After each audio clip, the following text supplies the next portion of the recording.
So, you gentlemen had never watched RuPaul's Drag Race before? Not until you forced me to. With RuPaul before. I had never watched the Drag Race. What was your understanding of RuPaul before watching the first episode of Series 9? That he did a show where people dragged off against each other. Dragged off? and Jonathan was maybe the first offensive clanger that we drop during this. Had you ever come across RuPaul? I had no idea it existed. No.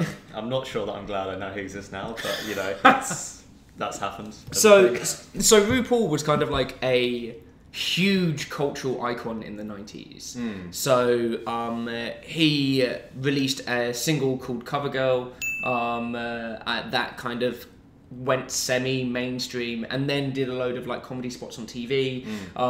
Was kind of like our version of Lily Savage. Okay. If you remember Lily Savage, yeah. Paul O'Grady's like creation. Je suis la présentatrice of Le Blancoté et le Blancoté. And was kind of like the US's most mainstream drag artist. Okay.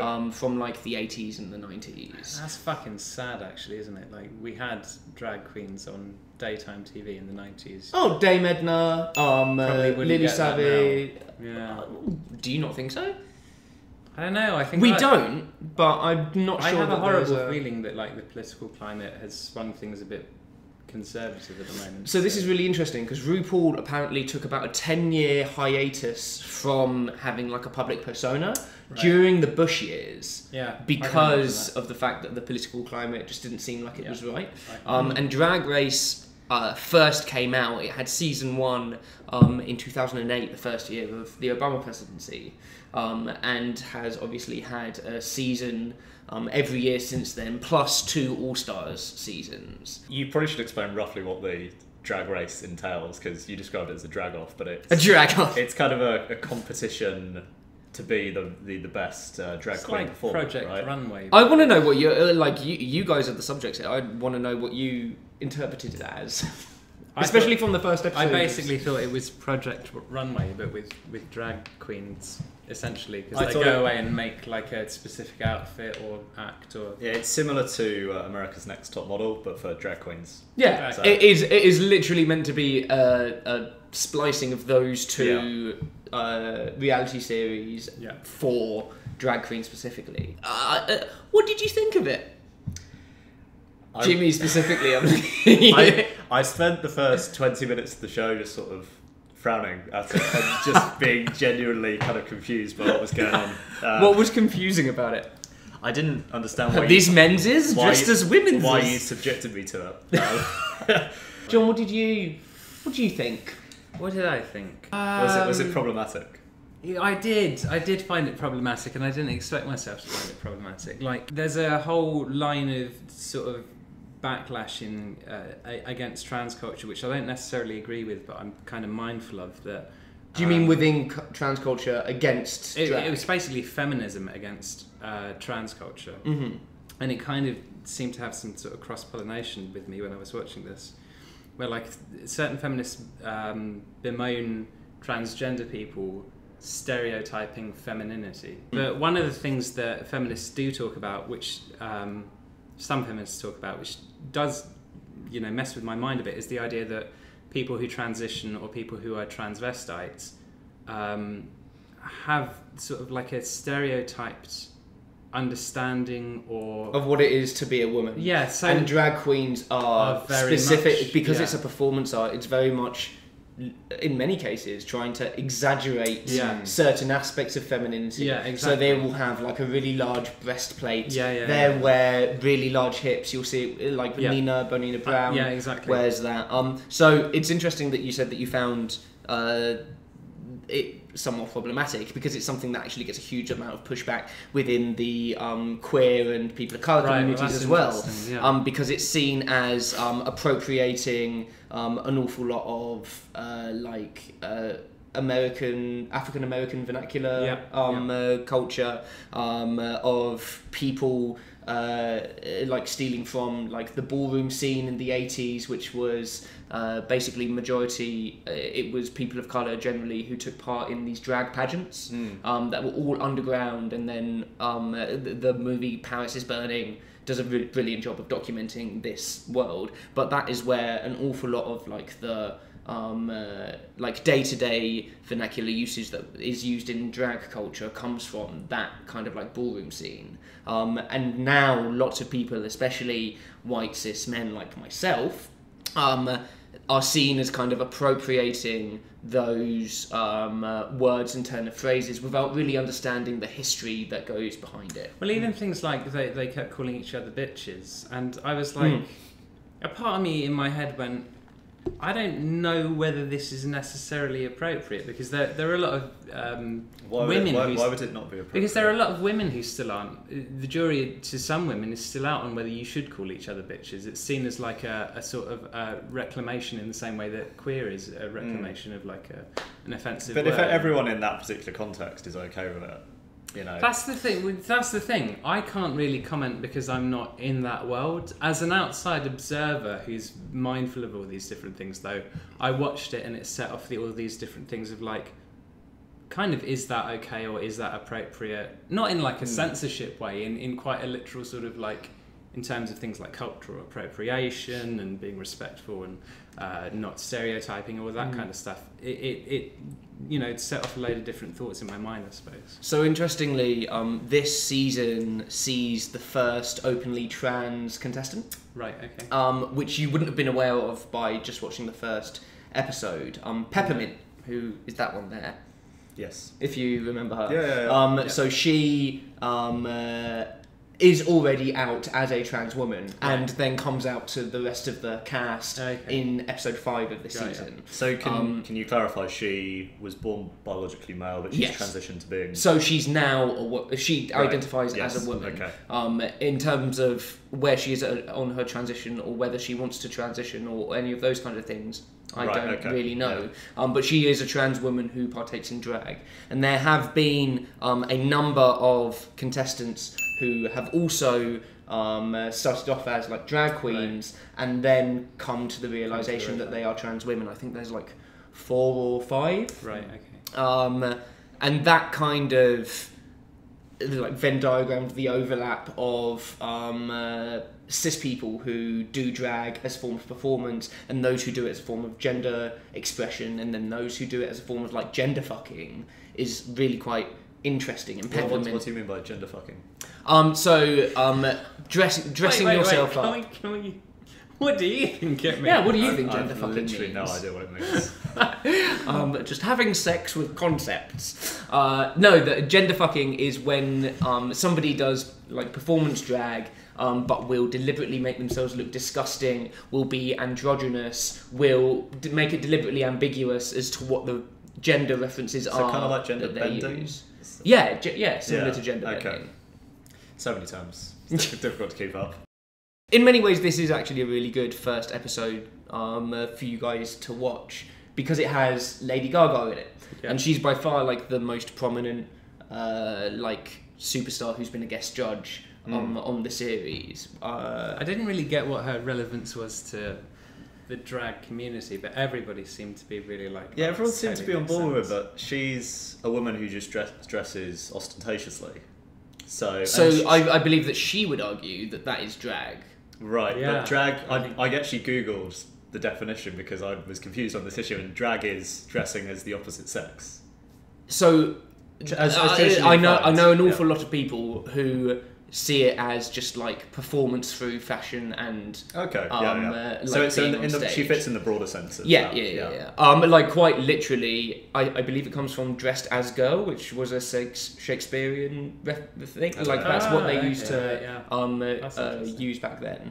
I'm not sure how true that is, but that's like the urban sounds legend. Like a folksy etymology. But I'm okay with it. But RuPaul actually quite famously says, "We're all born naked and the rest is drag."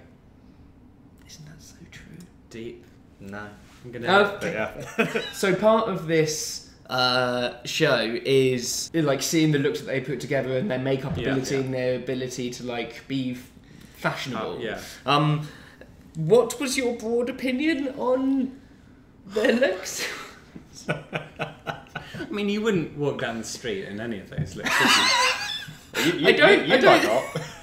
No, like none of them were. Speak for yourself. None of them were practical, really, were they? Like, you're not going to go to Sainsbury's dressed in any of those outfits. No, one of them. So Alexis Michelle is quite famous for doing Subway fish, where she goes to the gigs in New York in full drag on the New York subway. Right. So actually, she probably has gone to the New York equivalent of Sainsbury's just like that. So fucking tired by the time you get there. Everything must just like fall off. A gust of wind comes by. You're chasing a hat down the fucking street.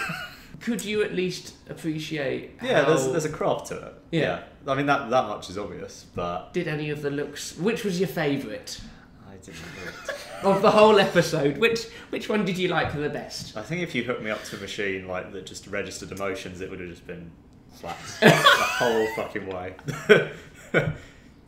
With occasional rising anger, perhaps, at why I'm still having to watch this to make this video. I also don't give a shit about Lady Gaga, so that element of it was lost on me. Oh, wasn't she fucking annoying though? Everything had a backstory. Oh, I remember this designer gave me that outfit. I remember that design. I don't fucking care. I believe that was Jean de Castelbeljac who made that garment. Philip Tracy made this for McQueen, and he gave it to me because I was doing a tribute to him. And I knew this archive, so I called Comme des Garçons and I asked them if we could wear it. We get that you're the richest person in the room. Shut the fuck up. It was a bit name dropping. Oh, I knew Alexander which is McQueen considered when bad he was manners still in alive. polite company. Yeah, exactly. So you didn't get to see what is usually the climax of each episode. You didn't get to see them lip syncing for their life. So usually in a normal episode, there will be two people who are judged to being in the bottom two, and then they will be given a song to lip sync to, and they lip sync together on stage. You're lying. No, I'm not. I'm going to show you this right now.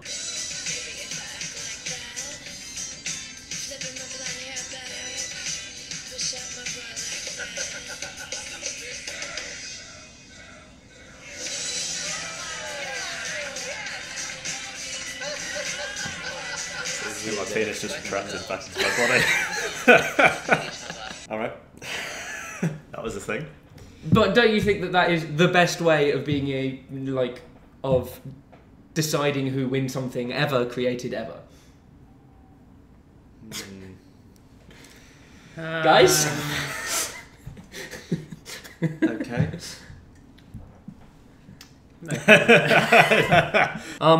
To kind of wrap this up, so as I said earlier, Drag Race is now on VH1. Right. It's on like a major cable network in the US. It's fully available on Netflix. Yeah. Do you think that there's ever a chance of Drag Race and drag in general becoming mainstream? I mean, I can't see it battling X Factor viewing figures, but they're not really comparable things. But I can imagine every season of X Factor you have a drag contestant. Yeah, I can see that. But interestingly, they are so often the butt of the joke. And this is really one of the first, because one of the problems with drag and trans characters as well is that when they're depicted on TV, they're depicted as like victims or sex workers. Until very, very recently, that's been the case. And then whenever they are on talent shows, people who have they're clearly very talented people, they end up being like mocked and the butt of the joke. I wonder if in the British case that's because our history of drag includes like the pantomime thing and also things like Monty Python as well. Yeah, exactly. It's a bit more complicated over here because I suppose our natural inclination is to think of people in drag as comedy characters. Like, pantomime dames or Lily Savage or whatever. Maybe that's just a cultural thing. Is there anything that you'd like to ask me about Drag Race? Yeah, I'm interested actually in part of your enjoyment of this is because you're a gay man, but not, as you say, like not all drag queens are necessarily gay. There's the kind of trans, some are trans. Some So are not trans. there are straight drag queens as well. Also straight men who actually just like dressing in female clothes. Yeah. I mean, I would say somebody like Grayson Perry isn't a drag queen. He's a cross-dresser. Because what? He's not a drag queen because he's not doing it as performance. What? Right. Okay. So that's drag the line is in the like sand, it has to- drag is a performance, whereas cross-dressing Okay. can be something that you do in the privacy of your own home that nobody else ever sees. Well, I've been educated. You're welcome. But I think that the reason that gay men enjoy this so much is because of the I think the celebration of femininity. And so often when you're a gay guy, you are told not to be a sissy. You're kind of like the mickey is taken out of you for having girlfriends, more girl mates than you have guy mates when you're growing up. If you have an interest in like Barbies or in like dresses or stilettos or whatever when you're growing up, you're encouraged not to do that. Or at least I was when I was growing up.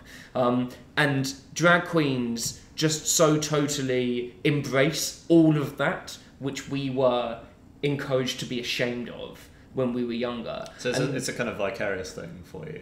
It's for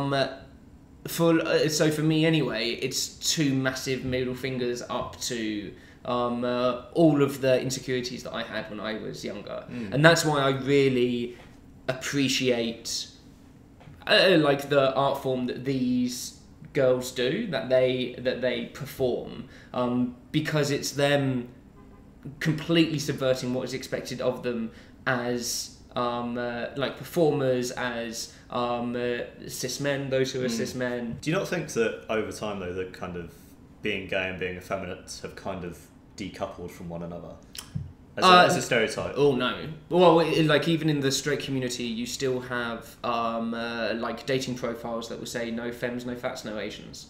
Femininity. You mean in the gay community? Yeah, obviously. Yeah. That's confusing. But you end up having like femininity is still chastised within the gay community. You'll have to like. But I just I've mentioned in to you public before, life, mask for mask stuff. in public life, there are prominent gay men who aren't camp, if you like. Yeah, and that's like you're. That's only something very, very recent though. When I was growing up, it was just Graham Norton and Stephen Fry. Yeah, but over time, as that kind of thing takes place, isn't the gay relationship to sort of drag queens going to change? Because just as the way you think about being a gay man, those issues won't necessarily be so pertinent. Perhaps, but I think that the only way for that to I think the only kind of progression for drag is that it's going to end up being kind of like a more widely accepted thing, because ideas of gender are so much less rigid than they have been in the past. And so perhaps you are going to see more straight drag queens. You're going to see more drag kings, women dressing up as guys, and presenting themselves in that way. Do you think it's going to die out? No, I don't think it's going to die out. I think it will. It may end up becoming more normalised, and so much of drag performance treads the line between what is acceptable and what isn't, and has always deliberately pushed that envelope. Yeah. As it becomes more accepted and more mainstream, that's probably going to change how much drag is like something that subverts and is a political statement in itself. Or maybe it continues to be at the forefront. Okay. But there's a comparison with like sort of rock and roll during the early stages, during the 60s, was seen as very transgressive, and things like kind of promiscuity and that sort of thing were seen as outrageous by mainstream culture, and now promiscuity is kind of the norm, and that's taken a lot of the wind out of rock and roll and just rock music in general. So isn't the same thing, I mean, this is kind of what John said, but at some point, if it's no longer transgressive to cross-dress or to dress as a female if you're a male and vice versa, where exactly is the role for drag queens? I think that you're always going to have in the cis male sense, you're always going to have men that enjoy dressing up as women and lip syncing to songs, because it is fun. As you know yourself. It is an awful lot of fun. And there's forever different ways of being able to gender fuck in specific ways. Like you have more and more bearded drag queens, you have more tranimal drag queens who are kind of like disgusting drag, and like more punky and edgy. Like there's so many different types rather than like just fishy drag. Right. And the medium continues to, like Instagram changed the medium of drag hugely in terms of how people present themselves and what success looks like. The closing down of bars is also going to hugely affect the drag community, especially in smaller towns and smaller cities. So it's going to change, obviously, like it was always going to change, but I reckon, women have always wanted to dress up as women, and people have always wanted to perform in front of crowds, and that's going to continue to happen.